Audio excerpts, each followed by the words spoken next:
여러분들은 성공적인 신앙생활을 하고 계십니까? 여러분들의 삶은 성공의 길로 지금 걷고 계십니까? 제가 오늘 말씀을 이제 준비하면서 참 많은 고민을 했어요. 여러분들에게 어떤 말씀을 나눠주면, 하나님의 말씀을 전해주면 여러분들에게 축복이 될까 고민하면서 정말 성공적인 그리스도인, 그러한 삶을 살 수만 있다면 우리에게 모두에게 복이 되겠다는 생각이 들어서 오늘 말씀을 준비했습니다. 우리가 신앙생활에 성공한다는 것은 너무나 중요한 일이죠. 여기 있는 분들은 모두가 그런 성공의 길로 가기를 원하실 거예요. 그렇죠? 나는 필요 없어, 그러신 분 없으실 줄로 믿습니다. 그러나 우리가 성공의 길로 가기 위해서는 성공하는 신앙생활이 무엇인지를 알아야 되겠죠. 그렇죠? 예. 그리고 그 성공한 신앙생활이 무엇인지 우리가 보통 생각할 때 여러분들은 어떤 생각이 듭니까? 나는 정말 성공하는 신앙생활, 성공하는 삶을 살고 있어 라고 생각할 때 여러분들의 기준은 무엇이라고 생각하십니까? 아마도 많은 저를 비롯해서 많은 분들이 그런 생각을 할 것 같아요. 상위 5% 안에는 들어야지, 10% 안에는 들어야지 그리스도인으로서 성공한 삶이라고 말할 수 있지 않을까 라고 생각하고 있다면 여러분 모두는 속고 계신 것입니다. 예. 그렇다면은 정말 성공적인 그리스도인이 무엇일까 우리 한번 생각해보는 시간을 가졌으면 좋겠습니다. 여기 있는 모든 분들이 우리가 생각하는 것처럼 상위 5%, 10% 그러한 것이 성공적인 그리스도인이 아니라 우리 모두가 그런 성공적인 그리스도인이 될 수 있다는 것입니다. 그런데 거기에는 이유가 있어요. 왜 이유가 있냐면은 이 세상을 창조하시고 우리를 만드신 하나님이 계시기 때문이라는 것이죠. 만약에 하나님이 계시지 않다면 성공의 기준은 굉장히 주관적일 거예요. 사람마다 생각하는 성공의 기준이 다를 것이겠죠. 그러나 우리를 창조하시고 우리의 길을 인도하시는 하나님이 계시기 때문에 하나님의 눈으로 보는 성공이 무엇인지를 안다면은, 그리고 그 하나님을 우리가 믿고 따라간다면 우리는 그 성공의 길로 걸어갈 수 있을 것입니다. 왜냐하면은 성공한 삶, 성공적인 그리스도인의 매뉴얼이 정확하게 기록되어 있어요. 예, 그것은 바로 여러분들이 잘 아는 것처럼 성경이라는 매뉴얼이 우리에게 주어져 있다는 것이죠. 그리고 하나님께서는 계실 뿐만 아니라 그리고 신실하실 뿐만 아니라 참으로 공의로우신 하나님이라는 거예요. 예. 많은 분들이 하나님은 공의로우시다라는 말을 들을 때 참 부담이 될 것 같아요. 여러분들은 어떠세요? 하나님은 공의이시다라고 했을 때 여러분들은 마음이 놓입니까? 아니면은 마음이 좀 불안해지고 왠지 이거 벌 받는 거 아닌가 그런 생각이 드십니까? 어떠세요? 불안해. 예, 축복합니다, 목사님. 예. 그런데 하나님이 공의롭다는 것은 너무나 우리에게는 큰 축복이라는 것이에요. 왜 그러냐면은 하나님께서 주어진 길을 걸어만 간다면 하나님은 변치 않으시고 그와 같은 사람에게 놀라운 성공적인 삶을 허락하실 것이기 때문이라는 것이죠. 만약에 어떤 수험생이 시험을 보는데 정확한 기준 없이 그때 심사관이 그때 따라서 기분에 따라서 점수를 준다면 얼마나 불안하겠어요. 마치 그 김연아가 소치에서 모든 매뉴얼에 만점을 맞았지만 은메달을 땄잖아요. 그럼 왜 그러죠? 심판이 공의로워서 그런가요? 아니죠. 심판이 불의하기 때문에 금메달을 놓친 거예요. 그러나 우리의 하나님은 공의로우시고 신실하신 하나님이시기 때문에 그 길로만 간다면, 그 매뉴얼대로 따라만 간다면 그것은 보장된 축복된 길이라는 것이죠. 그렇기 때문에 하나님이 공의롭다는 것은 우리에게는 너무나 보장된, 눈치 볼 필요가 없는, 그냥 하나님의 뜻이 무엇인지 알고 그 길로만 갈 수만 있다면 그것이 바로 성공의 길이라는 것이죠. 그런데 많은 사람이 이것을 놓치고 있다는 것이에요. 이 세 가지 사실을 하나님이 계신 것과, 그리고 그 매뉴얼이 우리에게 이미 주어진 것과, 그리고 그 하나님이 공의로우셔서 어제나 오늘이나 동일하게 역사하시는 그 하나님을 우리가 믿고 따라만 간다면, 지금 눈에는 결과가 보이지 않는다 한다 할지라도 그 사람은 정말 축복된, 하나님 앞에 착하고 충성된 정아, 네가 작은 일에 충성하였으니 내 잔치에 참여하라 라는 음성을 듣게 될 것입니다. 그렇다면 성공한 삶은, 그 성공적인 신앙생활은 무엇일까요? 그것은 한마디로 말한다면, 이게 우리 집 가훈이고 저희 교회, 저희 사랑과 공의교회의 어떤 그 교훈이라고 해야 되나요? 입니다. 뭐냐면은 하나님을 위해서 살고 하나님을 위해서 죽자입니다. 그런데 반대로 실패한 인생은 무엇일까요? 자신이 생각하는 어떤 기준을 만들어 놓고 그것을 위해서 살고 그걸 위해서 달려가면서 부와 명예와 권력을 얻을 수 있을 거예요. 얻고 싶은 것을 얻겠죠. 그러나 하나님의 뜻과 상관없이 산다면 그것은 성공한 삶이 아닐 것입니다. 우리가 생각하는 부와 권력과 명예, 그것이 성경의 기준이라면, 그렇죠. 예. 만약에 그것이 기준이라면 스테반, 그 사람은 가장 불쌍한 사람이고요, 바울도 불쌍한 사람이고요, 예수님의 모든 제자는 불쌍할 수밖에 없는 사람이라는 것이죠. 그러나 그들은 가장 축복된, 하늘의 별과 같이 빛나는 영광을 얻고 있다는 것이죠. 오늘 본문 말씀, 그 말씀 다시 한번 읽어봤으면 좋겠습니다. 다시 한번 다 같이 읽어봤으면 좋겠어요. 우리가 만일 미쳤어도 하나님을 위한 것이요 정신이 온전하여도 너희를 위한 것이니 그리스도의 사랑이 우리를 강권하시는도다. 우리가 생각하건대 한 사람이 모든 사람을 대신하여 죽었은즉 모든 사람이 죽은 것이라. 그가 모든 사람을 대신하여 죽으심은 살아있는 자들로 하여금 다시는 그들 자신을 위하여 살지 않고 오직 그들을 대신하여 죽었다가 다시 살아나신 이를 위하여 살게 하려 함이라. 성공의 가장 근본은 우리가 하나님의 피조물이라는 것이에요.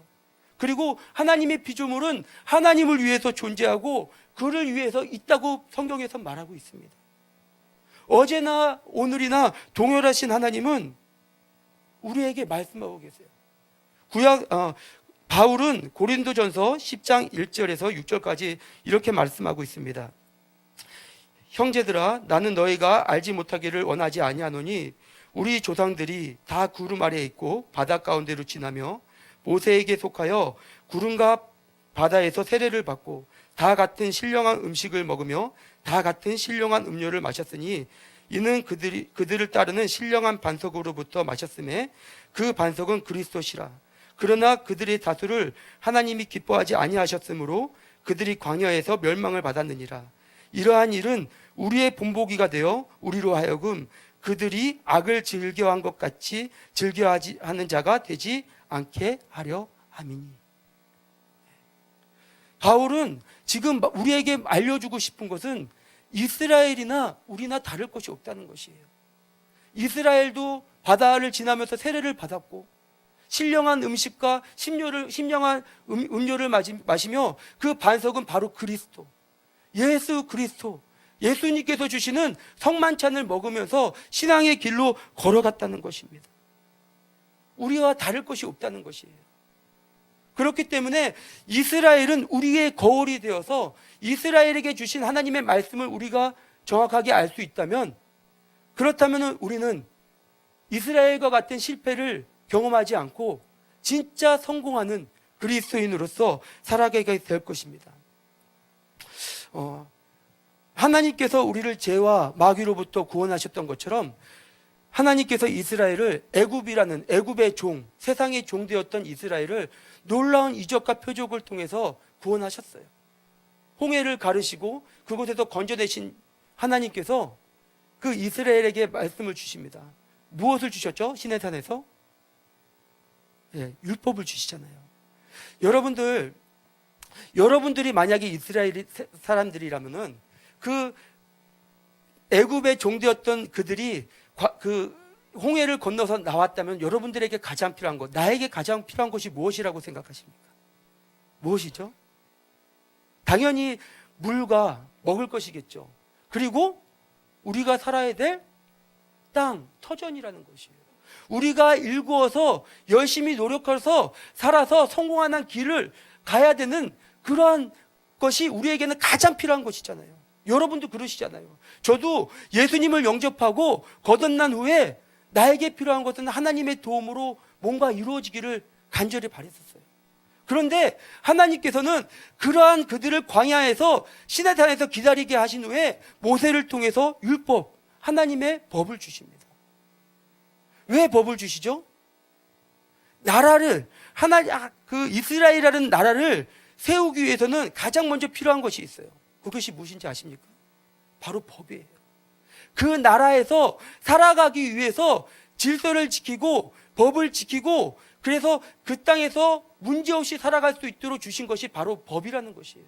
그래서 우리나라가 독립을 하면서 먼저 세우는 것이 뭐예요? 헌법이잖아요. 나라의 법이잖아요. 그렇죠? 그렇기 때문에 하나님께서는 이스라엘의 법을 주세요. 그리고 법을 주신 후에 다음에 주신 것이 있어요. 명령하신 것이 있어요. 뭐죠? 예, 성전이에요. 성전. 내가 너희와 함께할 성전을 지으라는 거예요. 여러분들 집을 이사할 때 집을 이사해서 막 바리바리 싸갖고 나오잖아요.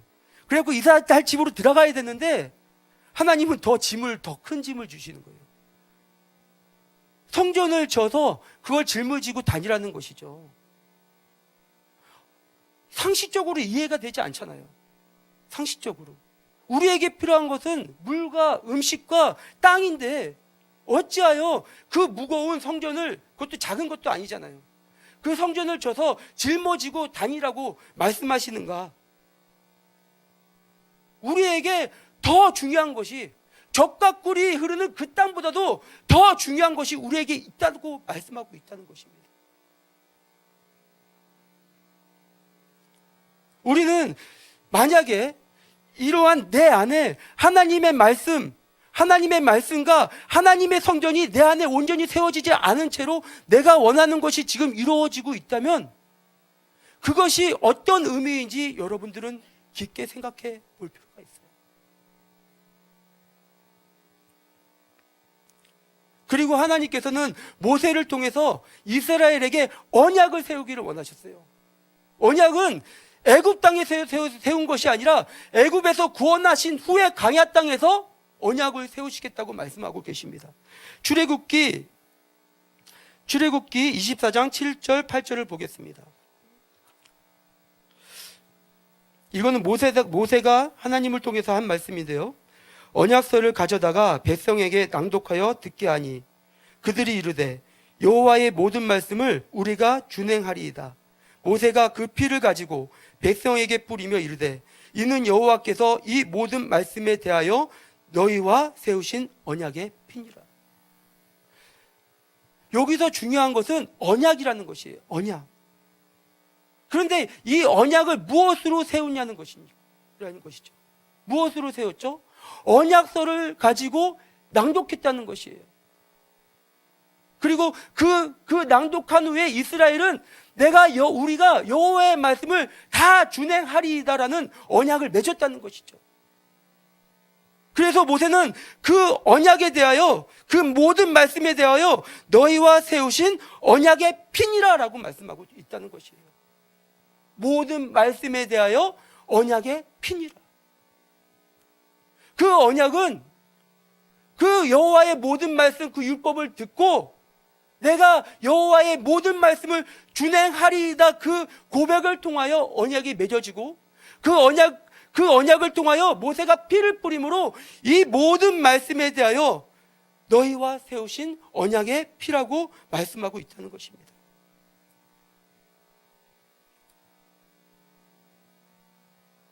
결국은 우리가 하나님과 올바른 언약을 맺고 있는가?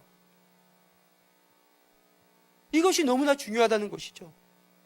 이 언약은 단지 구약 시대뿐만 아니라 오늘날 우리에게도 주어졌다는 것이에요. 히브리서 8장 10절에서 말합니다. 또 주께서 이르시되 그날 후에 내가 이스라엘 집과 맺은 언약은 이것이니 내 법을 그들의 생각에 두고 그들의 마음에 이것을 기록하리라. 나는 그들의 하나님이 되고 그들은 내게 백성이 되리라. 이것이 언약이라는 것이에요. 하나님께서 우리의 마음에 말씀을 새겨주겠다. 너희가 다 준행할 수 있니? 너희가 나를 위하여 준행할 수 있니? 그런데요, 언약은 쉬운 일이 아니에요. 왜냐하면 우리가 모든 말씀을 준행하리이다. 이것을 고백한다는 것은 너무나 힘든 일이라는 것이죠. 여러분들은 어떤 계약을 맺을 때 무엇을 보십니까? 나에게 유익이 있는가, 손해가 있는가 라는 것을 꼼꼼히 꼼꼼히 살펴보시죠. 그렇죠? 안 보시고 사인하시나요? 예. 예, 사인 조심히 하십시오. 예. 그런데 보니까 이 언약은 마치 손해보는 것 같아요. 손해보는 계획을 왜 해야 되죠? 그런데 이 손해보는 것 같다는 이 생각, 이것이 우리의 사상이 되어버렸어요. 이것이 우리의 사상이 되어서 우리의 머리에 탑재가 되어서 살아가기 때문에 나는 그렇게 할 수 없어 라고 말하고 있다는 것이죠. 생각하고 있다는 것이죠. 그러니까 내 마음에서 하나님의 말씀이 고동쳐도 나는 그렇게 살 수가 없어. 왜? 손해보니까. 이것이 사단이 우리를 속이고 있다는 것이에요. 마귀의 계계와 싸운다고 말하고 있잖아요. 우리의 선한 싸움은 마귀의 계계와 싸우는 거라고 말하고 있잖아요. 그러나 우리는 속아서 마치 하나님의 말씀대로 살면, 선을 행하면 손해보는 것 같은 그런 어리석은 생각을 하고 있다는 것이죠. 그렇다면 하나님께서 왜 우리와 언약을 맺기를 원하시겠어요? 왜? 하나님께서 우리 이 언약을 통해서, 이 계약을 통해서 금전적인 이익을 좀 취해보고 싶으셔서요? 아니면 그 언약을 통해서 어떤 권력을 창탈하기 위해서요? 아니죠. 하나님의 언약은 전적으로 우리를 위한 것이에요. 내가 너희의 하나님이 되겠다. 내가 너희를 보호하겠다. 내가 너희를 구원할 것이다. 온전히 우리를 위해서 맺기를 원하시는 하나님의 언약이라는 것이에요. 여러분들 지금까지 많은 경우에 나 자신을 위해서 살았어요.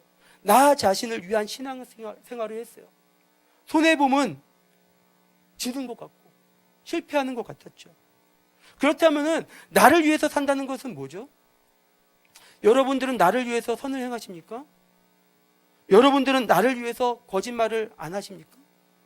여러분들은 나를 위해서 용서하시고 나를 위해서 져줍니까? 아니죠. 나를 위해서 산다는 것은 나를 위해서 누군가에게 선을 행할 수가 없어요. 왜? 손해보니까. 내 유익을 위해서라면 거짓말도 해야 돼요. 왜? 나를 위해야 되니까. 내 육체를 위해서라면 그 어떤 일도 하는 것이 바로 우리 인간의 모습이라는 것이죠.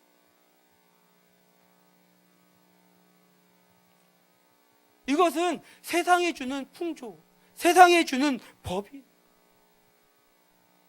그런데 우리가 이것을 머리에 장착시키고 살아가면서 하나님의 말씀대로 살 수 없어라는 많은 사람이 그렇게 해요. 우리는 이렇게 살아야 됩니다 라고 말하면 맞아요. 그렇죠. 그런데 늘 그런 데를 붙여요. 왜냐하면 우리의 사상, 우리의 생각이 잘못된 흐름으로 잡혀서 살아가고 있기 때문이라는 것이죠.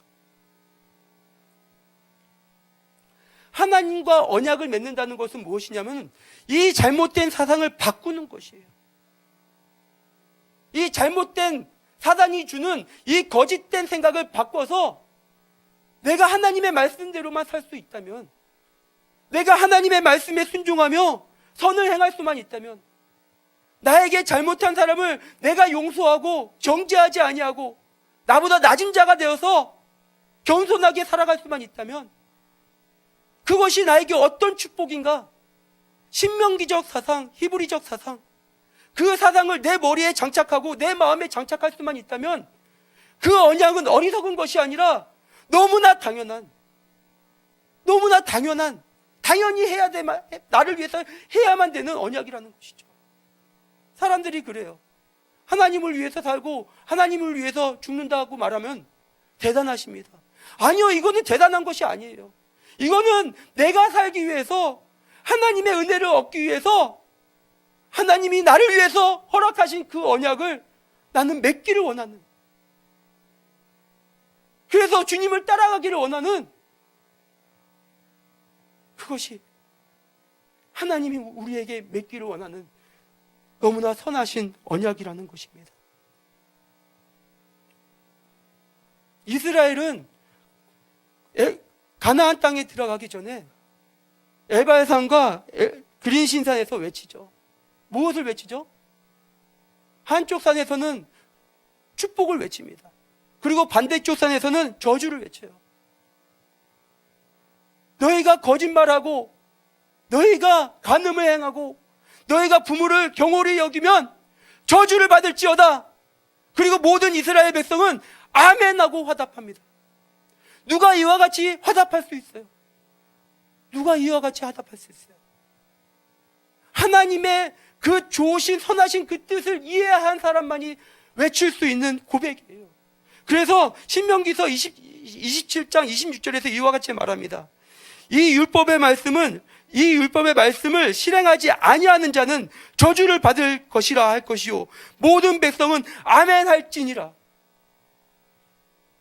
우리가 이곳에서 누가 감히 모든 여호와의 말씀을 지키지 않는 자는 저주를 받을 것이라 말씀하실 때 누가 아멘, 아멘, 반드시 그렇게 될 것입니다라고 외칠 수 있습니까? 오직 하나님의 언약을 이해하고 그 언약을 맺기를 원하는 이 세상의 관점, 세상의 사상, 그것을 버리고 하나님의 관점, 하나님의 사상을 탑재한 그 사람만이 외칠 수 있는 고백이라는 것이죠. 그래서 바울은 이제는 더 이상 너 자신을 위해서 살지 말고 너희를 구원하기 위하여, 너희를 축복하기 위하여 죽으셨다가 다시 사신 그 예수 그리스도를 위하여 살라! 라고 담대하게 외치고 있다는 것이에요. 우리가 이 말씀을 깨달을 수만 있다면, 우리가 이 말씀을 이해하고 받아들일 수만 있다면 그거 얼마나 복된 자일까, 그가 얼마나 축복된 자일까 우리는 알아야 된다는 것입니다. 그렇기 때문에 이 하나님과 언약, 내가 모든 여호와의 말씀대로 준행하리이다, 이 고백이 없는 사람은요 절대로 하나님의 말씀대로 살 수가 없어요. 내 안에서 이렇게 살아라, 내 마음에 내 법을 기록했을지라도, 그래서 그 말씀이 나를 흔들고 외칠지라도 내가 여호와의 모든 말씀을 준행하리이다라는 언약을 맺지 않는다면 우리는 육신대로 져서 제 종으로 살 수밖에 없다는 것이죠. 그러므로 우리는 하나님과 올바른 언약을 맺어야 됩니다. 내가 여호와의 모든 말씀을 준행하리이다. 여러분들은 이와 같은 언약을 주님과 맺으셨습니까? 모든 분들이 이 언약을 맺으시고 복된 삶을 사시기를 축복합니다. 그런데 문제는 결단하고 언약을 맺는다고 해서 우리가 모든 말씀을 준행하기가 어렵다는 것이에요. 이게 너무나 안타까운 일이죠. 저도 너무나 여러 번이 아니죠, 거의 매일 하나님의 말씀대로 살기를 원합니다, 내가 주의 말씀대로 준행하며 살기를 원합니다 라고 외쳤지만 사실은 많은 경우에 실패를 했어요. 왜 우리는 하나님과 언약을 맺고도 그와 같은 하나님의 그 말씀대로 살 수 없는 그런 연약한 자일까요? 그 이유는 있어요. 그 이유는 바로 하나님으로만 할 수 있다는 것이죠. 하나님으로. 예수님께서 부자 천정에게 무엇을 요구하십니까? 너의 모든 소유를 팔아서 가난한 자에게 나눠줘라. 그러면서 하신 말씀이 뭐죠? 부자가 천국에 들어가는 것이 너무나 어렵다 말씀하시잖아요. 그럴 때 예수님의 제자들이 어떻게 우리가 천국에 들어갈 수 있습니까? 사람으로는 할 수 없으되 하나님으로는 그렇지 아니하니 하나님은 하실 수 있다는 것이죠. 그 고백 다음에 베드로의 고백이 무엇이죠? 우리가 모든 것을 버리고 주를 따르겠나이다. 우리가 모든 것을 버리고 주를 따르겠나이다. 그러나 우리가 하나님만이 하실 수 있다는 그 믿음이 어디에서 오는지 우리가 알아야 됩니다. 하나님으로 할 수 있다. 그것은 바로 성령 충만이죠. 주님과 함께하는 것이죠. 이 주님과 함께하는 삶, 이것은 너무나 중요합니다. 왜냐하면은 우리 안에는 하나님의 법만이 기록된 것이 아니라, 성령만 있는 것이 아니라 우리의 육체가 계속 성령의 법과 싸운다는 것이에요. 갈라디아서 5장 17절에서 뭐라고 말하고 있습니까?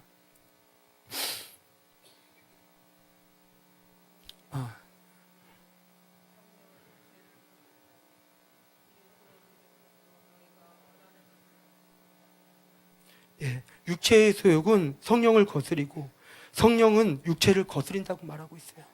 그렇기 때문에 이 둘은 끊임없이 싸우고 있다는 것이에요. 그리고 로마서 8장 6절에서 8절에서 이렇게 말합니다. 육신의 생각은 사망이요 영의 생각은 생명과 평안이라. 육신의 생각은 하나님과 원수가 되나니 이는 하나님의 법에 굴복하지 아니할 뿐만 아니라 할 수도 없음이라. 육신에 있는 자들은 하나님을 기쁘시게 할 수 없느니라. 그리고 이 육신으로 살아갈 때 결과는 어떤 결과가 있냐면 히브리서 10장 28절에서 29절에서 말합니다. 모세의 법을 폐한 자도 두세 증인으로 말미암아 불쌍히 여김을 받지 못하고 죽었거든. 하물며 하나님의 아들을 짓밟고 자기를 거룩하게 한 언약의 피를 부정한 것으로 여기고 은혜의 성령을 욕되게 하는 자가 당연히 받을 형벌은 얼마나 더 무섭겠느냐. 너희는 생각하라. 결국은 육으로 살지 않기 위해선 영으로 살아야만 되는데 어떻게 우리가 영으로 살 수 있느냐는 것이에요. 어떻게 성령으로만 살 수 있냐는 것이에요. 어떻게 성령으로 살아서 육신의 소욕을 죽이고 하나님과 동행하면서 하나님의 모든 말씀을 다 준행하리이다 라고 고백한 대로 살 수 있냐는 것이에요. 그것은 단 한 가지예요. 제가 이야기는 한 가지입니다. 그것이 무엇이냐면 하나님과 함께하는 것, 성령 충만을 얻는 것입니다. 출애굽기 19장 9절에서 이렇게 말합니다. 여호와께서 모세에게 이르시되 내가 빽빽한 구름 가운데서 내게 임함은 내가 너와 말하는 것을 백성이 듣게 하며 또한 너를 영영히 믿게 하려 함이니라. 모세가 백성의 말을 여호와께 아뢰었으므로 하나님께서 임하시는 이유가 있다는 것이에요. 너희로 믿게 하려 함이라. 예배 가운데 임하는 하나님의 임재.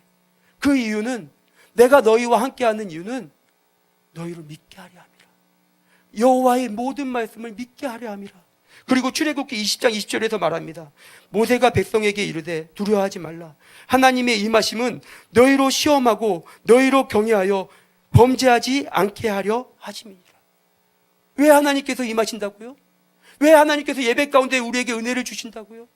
나를 경외함으로 범죄하지 않게 하려 한다는 이유, 그것이라는 것이에요. 그렇기 때문에 우리는 예배 가운데 하나님을 원해야 돼요. 그 이유는 나를 도우소서, 주님의 팔이 필요합니다. 나의 사업을 도우소서, 그것이 아니에요. 하나님의 뜻과 하나님의 말씀과 상관없이 내 사업이 잘 되고 내 일이 잘 된다 한들 그것이 나에게 어떻게 복이 될 수 있겠어요? 하나님께서 우리에게 원하시는 예배는 나를 구하라. 그러면 내가 너에게 믿음을 줄 것이고, 나를 구하라. 그러면 네가 나를 경외하게 될 것이고, 나를 구하라. 그러면 네가 악을 행하지 아니하고 내 법을 지키게 될 것이다. 그것이 하나님께서 우리에게 임하는 이유라는 것이에요. 예배 가운데 임하시는 주님, 찬양 가운데 임하시는 주님을 소원하는 거예요. 말씀 가운데 임하시는 예수님을 구하는 거예요. 기도 가운데 임하기를 간절히 바라며 주님을 구하는 것이, 그것이 바로 우리가 드려야 될 영적인 예배인 것이에요. 예수님께서 말씀하셨잖아요. 요한복음 4장 23절에서 아버지께 예배하는 자들은 영과 진리로 예배할 때가 오나니 곧 이때라. 아버지께서는 자기에게 이렇게 예배하는 자들을 찾으시니라. 영과 진리로 예배한다는 것이 무엇입니까? 하나님이 임하시는 예배, 그 가운데 진리가 내 안에 회복되는 예배, 그 말씀이 내 안에 새겨지는 예배, 그 주님의 은혜로 말미암아 주님을 경외하게 되고 주님의 은혜로 말미암아 주님을 믿어지게 되고, 그렇기 때문에 하나님의 사상, 히브리적 사상, 신명기적 사상이 내 안에 탑재되어서 내가 주의 모든 말씀을 준행하리이다. 내가 주의 말씀을 준행하리이다. 이것이 성공적인 그리스도의 삶이라는 것입니다. 예수님께서는 말씀하십니다. 내가 주는 물을 마시는 자는 영원히 목마르지 아니하리니 내가 주는 물은 그 속에서 영생하도록 솟아나는 샘물이 되리라. 와서 마시라는 것이에요. 와서 나를 경험하라는 것입니다. 나의 살아계심, 하나님의 신실하심, 하나님의 그 사랑.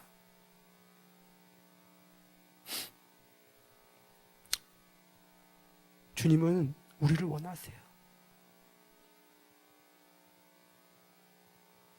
나도 주님을 원합니다.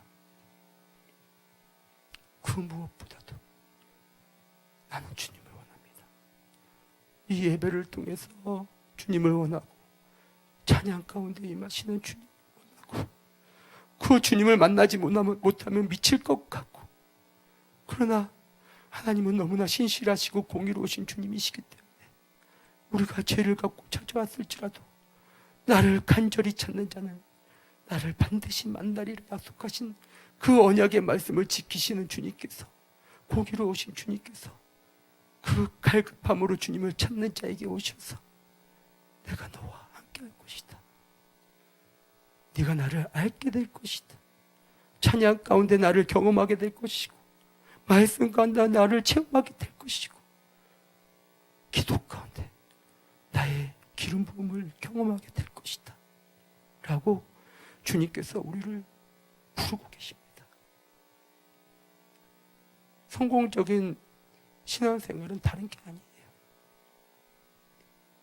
이기적인 사람이, 나를 위해서 사는 사람이 복음을 전하면 그 복음을 받아들일 사람이 누가 있습니까? 그러나 주를 위해서 이타적인 삶을 사는, 선을 행하고 용서하고 이해해주고 겸손히 행하는 그의 말을 누가 듣지 않겠습니까? 그리고 그러한 사람을 누가 축복하지 않겠습니까? 하나님은 그러한 신앙의 길을 걷기를 원하세요. 우리 모두 이 시간 좀 기도했으면 좋겠습니다. 기도하실 때 다른 거, 나에게 많은 염려, 나의 문제들이 많이 있지만 그것이 해결되는 것이 원죄가 아니라는 것. 이스라엘 백성이 살아갈 터전이 가장 시급해 보였을지라도 아니다, 그게 아니야. 너희가 지금까지 너 자신을 위해서 죄를 짓고 살아가는 그것이 죄의 종으로 만들었고 마귀의 종이 되었고 저주가 임할 수밖에 없는 그러한 고통, 그 고통의 삶, 그것이 아니라, 그것 때문에 예수님이 죽으셨잖아요. 마귀의 길을 멸하기 위하여 예수님이 오셨잖아요.